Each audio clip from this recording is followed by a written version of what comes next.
So friends, Philippine tourist visa. तो दोस्तों, आप इंडिया से फिलीपींस टूरिस्ट वीज़ा कैसे अप्लाई कर सकते हैं, इसके लिए आपको कौन कौन से डॉक्यूमेंट्स देने होते हैं, इसके लिए आपकी कितनी फ़ीस लगती है, जिससे कि आप फिलीपींस की बढ़िया सी एक जानदार मस्त सी ट्रिप पूरी करके आ सकें। दोस्तों, सबसे पहले हम बात करते हैं कि इसके लिए आपके लिए कितनी वीज़ा एप्लीकेशन फ़ीस लगती है। ये वीज़ा आपको दो टाइप में इशू होता है, एक सिंगल एंट्री स्कीम में, एक मल्टीपल एंट्री स्कीम में।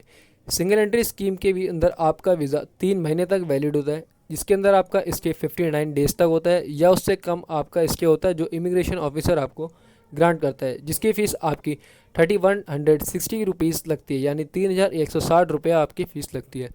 और दोस्तों, मल्टीपल एंट्री वीज़ा आपका 6 महीने तक वैलिड होता है, जिसके अंदर आपका स्टे मैक्सिमम 59 डेज तक होता है या इमिग्रेशन ऑफिसर या डिपार्टमेंट के द्वारा सेट किया जा सकता है 59 दिन या 59 दिन से कम। और इसकी वीज़ा एप्लीकेशन फ़ीस आपकी 6320 रुपये लगती है, और यह आपको 2 से 4 दिनों में आपको इशू हो जाता है। मैक्सिमम आपको 10 दिन का टाइम लग सकता है, नहीं तो यह आपको 2 से 4 दिनों में आपको मिल जाता है।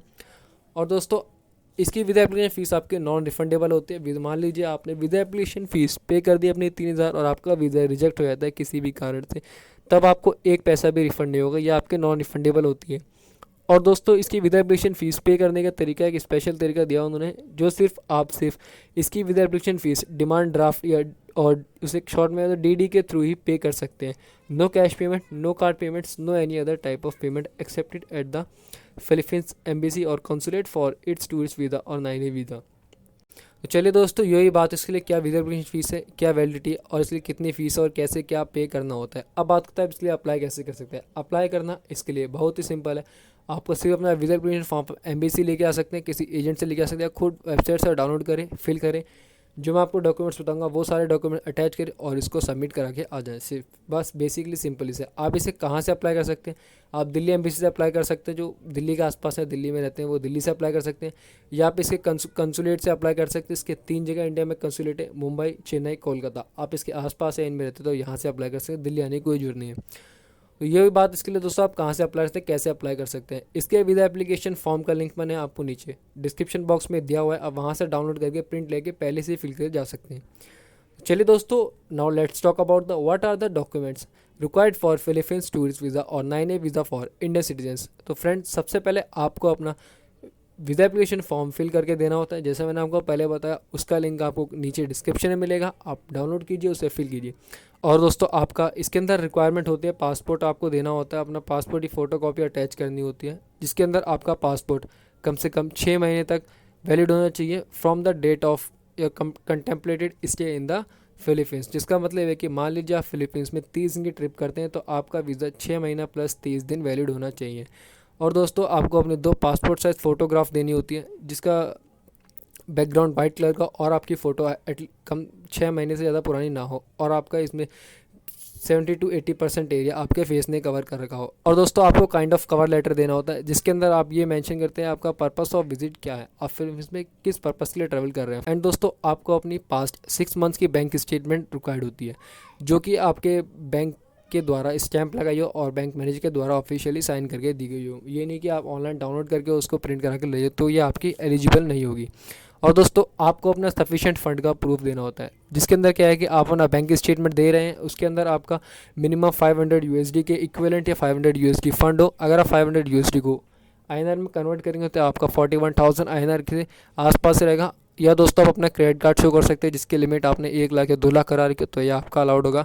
या आप उनको हार्ड कैश शो कर सकते हैं, 500 यूएसडी कैश शो कर दीजिए, या आप इंडियन करेंसी में शो कर दीजिए।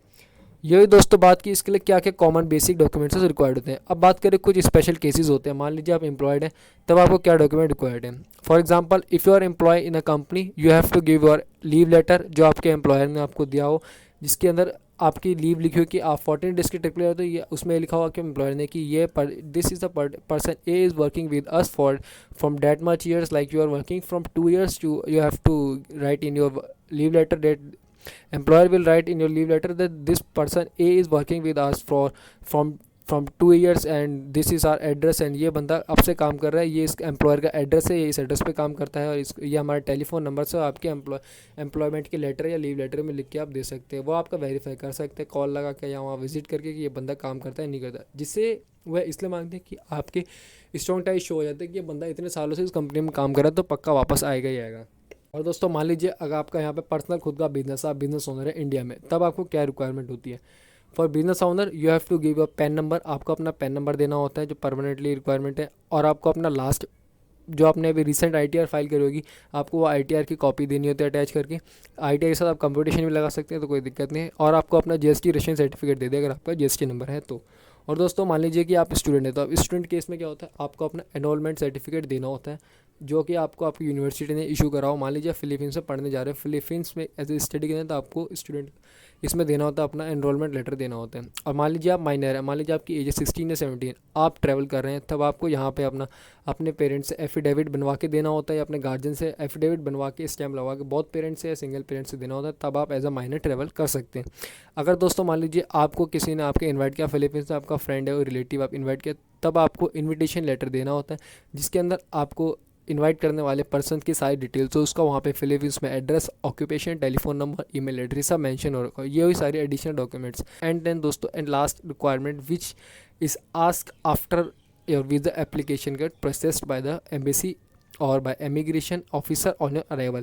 This is your confirmed return flight tickets or on-board flight tickets which is show that immigration department that you will leave Philippines, जिसका मतलब ये है कि आप फिलीपींस को छोड़ देंगे कुछ पर्टिकुलर समय के बाद। ये उनका विश्वास हो जाता है कि ये पर्टिकुलर पर्सन फिलीपींस में हमारे यहाँ ट्रैवल करके कुछ समय बाद कंट्री लीव करके चला जाएगा, इसलिए आपको अपना कंफर्म फ्लाइट टिकट्स या ऑनवर्ड फ्लाइट टिकट देनी होती है।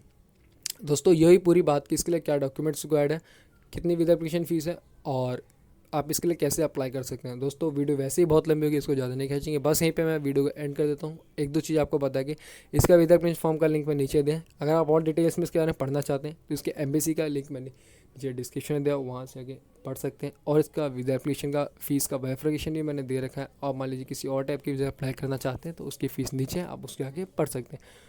सो फ्रेंड्स चलिए वीडियो कहीं पर एंड करते हैं। अगर आपको वीडियो पसंद आई तो वीडियो को लाइक करें और चैनल को सब्सक्राइब करें। अगर आपको इस पूरी वीडियो में या प्रोसेस के दौरान कोई भी डाउट हो तो you can ask me in the comment box, और you can directly ping me on the Instagram.